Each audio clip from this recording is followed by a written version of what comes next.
नमस्कार, स्वागत है आप सभी का। मेरा नाम है किशन चौबे। 23 अप्रैल को पश्चिम बंगाल में पहले चरण के लिए वोटिंग होने वाली है, जिसको लेकर आज चुनाव प्रचार थम गया। बड़ा सवाल अब ये उठ रहा है कि पश्चिम बंगाल में किसकी सरकार बनेगी। क्या एक बार फिर ममता बनर्जी वापसी करेंगी या फिर सत्ता परिवर्तन होगा और भारतीय जनता पार्टी अपनी सरकार बनाने में कामयाब हो जाएगी। क्योंकि बहुत से लोगों के मन में ये सवाल है, तो सोचा कि आज इसी मुद्दे पर अपना वीडियो बनाना चाहिए। क्यों भारतीय जनता पार्टी के लोगों को लग रहा है कि उनकी सरकार आने ही वाली है? क्या ऐसा होने वाला है? ये देखना बेहद दिलचस्प होगा। तो दोस्तों, कुछ बिंदु है जिस पर हम चर्चा करने वाले हैं और जिसके बाद आपको शायद कुछ रूपरेखा बंगाल की समझ में आए कि आने वाले समय में क्या होने वाला है। जितने भी रिपोर्टर्स ग्राउंड पर हैं वो ये बता रहे हैं कि इस बार का इलेक्शन पिछली बार के इलेक्शन से ज़्यादा पेचीदा और टफ है। ये इलेक्शन किसी एक तरफ नहीं जाता हुआ दिखाई दे रहा, जैसा कि पिछला इलेक्शन था जिसमें ममता बनर्जी यानी दीदी एक तरीके से एक तरफा लड़ाई लड़ते हुए दिख रही थी और एक तरफा जीत रही थी। वहीं इस बार दोनों तरफा यानी भारतीय जनता पार्टी का भी उतना ही जोर है जितना ममता बनर्जी का है। दोनों लोगों के पक्ष में क्या बातें हैं, दोनों लोगों के विपक्ष में क्या बातें जा रही हैं, ये मैं आपके सामने रखता हूँ। सबसे पहले बात करते हैं भारतीय जनता पार्टी की। भारतीय जनता पार्टी इस इलेक्शन में जो सबसे बड़ा उन्होंने मुद्दा बनाया है वो बनाया है भ्रष्टाचार का। लगातार प्रधानमंत्री मोदी हों या गृह मंत्री अमित शाह हों, कह रहे हैं कि जैसे ही भाजपा की सरकार आएगी हम किसी भी करप्ट व्यक्ति को बख्शेंगे नहीं, उसको जेल के सलाखों के पीछे डाल दिया जाएगा। और एक तरीके से पूरे बंगाल में घूम घूम कर प्रधानमंत्री मोदी, गृह मंत्री अमित शाह, पूरी भारतीय जनता पार्टी, पूरी भाजपा की मशीनरी इस बात पर जोर दे रही है और इस बात को कह रही है कि हम भ्रष्टाचार को बर्दाश्त नहीं करेंगे, भ्रष्टाचारियों को उठाकर जेल में डाल देंगे। यानी भारतीय जनता पार्टी के लिए सबसे बड़ा मुद्दा नंबर 1 है, वो है भ्रष्टाचार।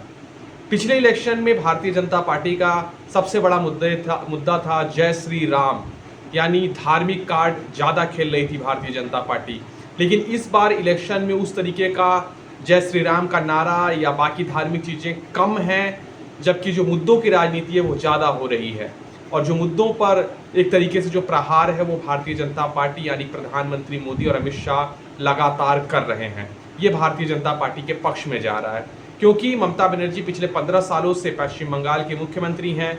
तो जो भी सरकार इतने लंबे वक्त तक सत्ता में रहती है, एक एंटी इनकम्बेंसी यानी निचले लेवल पर नाराजगी का सामना उसको करना पड़ता है। और जो भी रिपोर्टर्स ग्राउंड में घूम रहे हैं वो इस बात को कह रहे हैं या जनता इस बात को कह रही है कि हाँ, टीएमसी के लोगों ने, ममता बनर्जी की पार्टी ने करप्शन बहुत बड़े लेवल पर किया है, निचले लेवल पर घूसखोरी बहुत बड़े लेवल पर हो रही है। तो ये एक बड़ा पक्ष है जो भाजपा के पक्ष में जा सकता है। इसके अलावा भारतीय जनता पार्टी और क्या कर रही है? इसके अलावा भारतीय जनता पार्टी बांग्लादेश का मुद्दा उठा रही है। बांग्लादेश घुसपैठियों का मुद्दा उठाकर हिंदू वोटरों को अपने पक्ष में लाने की कोशिश कर रही है।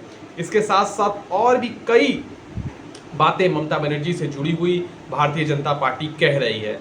लेकिन कोई भी नेता पिछले इलेक्शन की तरह इस बार ममता बनर्जी पर डायरेक्ट हिट नहीं कर रहा है। ममता बनर्जी से ज़्यादा हिट किया जा रहा है अभिषेक बनर्जी को, जो कि ममता बनर्जी के भतीजे हैं।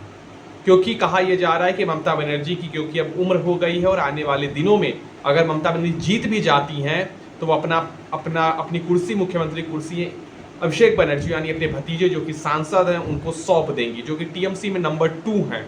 तो इसलिए भारतीय जनता पार्टी ममता पे तो टारगेट कर ही रही है, लेकिन ममता से ज़्यादा अभिषेक बनर्जी को टारगेट बनाया जा रहा है और उनको बताया जा रहा है कि ये सबसे बड़ा करप्ट नेता है, इन्होंने सबसे ज़्यादा करप्शन किया है। दूसरी तरफ अगर टीएमसी की बात करें तो टीएमसी के पक्ष में जो सबसे बड़ी बात है कि ममता बनर्जी एक आयरन लेडी, एक लड़ाकू नेता टीएमसी के पास है जिसका नाम है ममता बनर्जी। दूसरा उनके पक्ष में ये बात जाती है कि मुस्लिम मतदाता जो कि पश्चिम बंगाल में लगभग 40% के आसपास हैं, उनका एक मुफ्त वोट टीएमसी को मिलता रहा है। इसके साथ साथ टीएमसी ने जो पैसे डायरेक्ट बेनिफिट महिलाओं के खाते में 1,000 रुपया डालना हो या फिर बेरोजगारी भत्ता देना हो, और इसके अलावा और भी कई स्कीम के तहत उन्होंने बंगाल की जनता के साथ अपना एक कनेक्ट बनाया हुआ है। भारतीय जनता पार्टी के विपक्ष में जो बात जाती है, जो उनके पक्ष में बात नहीं जाती है, वो ये है कि उनके पास कोई बंगाली फेस नहीं है जिसको वो सीएम के रूप में प्रोजेक्ट कर सके, और उधर ममता बनर्जी जैसी एक मजबूत नेता खड़ी हुई हैं। तो एक वो बात जो भारतीय जनता पार्टी के पक्ष में नहीं जा रही है, भाजपा प्रधानमंत्री नरेंद्र मोदी के चेहरे पर चुनाव लड़ रही है। अब देखना बेहद दिलचस्प होगा कि क्या कुछ होता है, लेकिन इन सब के बीच जो सबसे बड़ा रोल निभा रहा है वो है SIR, जिसमें 90 लाख लोगों का नाम काटा गया है। अगर पिछला इलेक्शन हम देखें तो उसमें भाजपा और TMC के बीच में जो वोटों का अंतर था वो 60 लाख के आसपास था, और 90 लाख वोटरों का नाम काटा गया है। बताया जा रहा है कि सबसे ज़्यादा बांग्लादेशी जो पश्चिम बंगाल में घुस गए थे, यानी मुस्लिम समाज के जो लोग फर्जी तरीके से आकर पश्चिम बंगाल में अलग अलग साम दाम दंड भेद लगाकर दस्तावेज बनवा लिया था उन्होंने, उन लोगों का नाम चुनाव आयोग ने काट दिया है, जो कि पश्चिम बंगाल में ममता बनर्जी के कोर वोटर माने जाते हैं। इसीलिए ममता बनर्जी एक उस मुद्दे को लेकर काफ़ी ज़्यादा जनता के बीच में हैं, और वो ज़मीन से लेके सुप्रीम कोर्ट तक ममता बनर्जी वो लड़ाई लड़ रही हैं। क्या उसका फ़ायदा ममता बनर्जी को मिलेगा या फिर भारतीय जनता पार्टी को मिलेगा, देखना बेहद दिलचस्प होगा।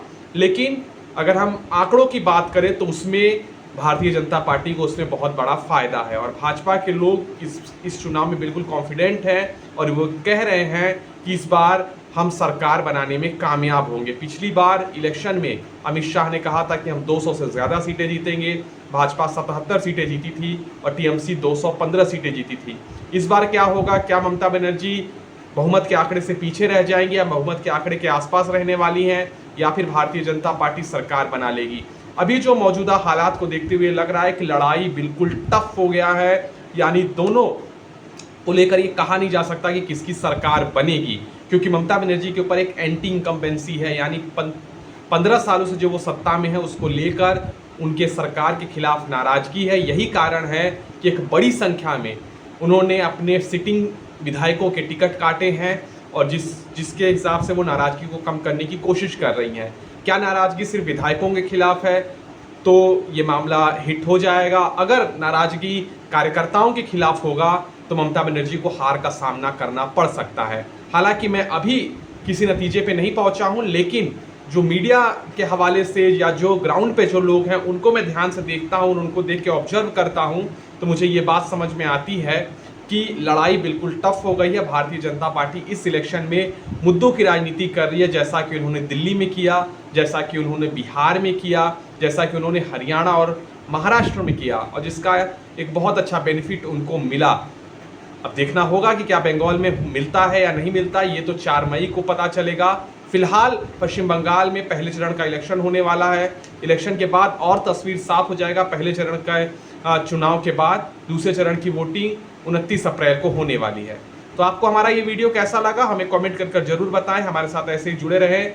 देश और दुनिया की तमाम खबरों के साथ हम एक बार फिर आपके बीच में लौटेंगे।